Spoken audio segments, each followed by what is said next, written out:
October 14 செவ்வாய்க்கிழமை.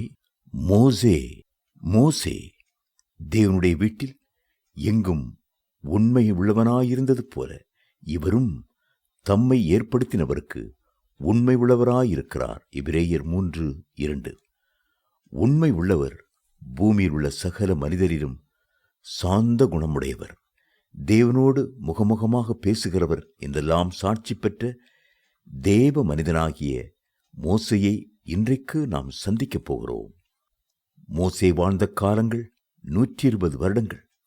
முதல் 40 வருடங்கள் பார்வோன் குமார்த்தியின் மகனாக அரண்மனையில் வளர்ந்தார். அடுத்த 40 ஆண்டுகள் மீதியான் தேசத்திலே ஆடுகளை மேய்க்கிறவரானார். அதற்கடுத்த 40 வருடங்கள் இஸ்ரவேல் ஜனங்களை எகிப்திலிருந்து விடுதலையாக்கி கானான் தேசம் வரைக்கும் அழைத்து கொண்டு செல்பவராக வாழ்ந்தார்.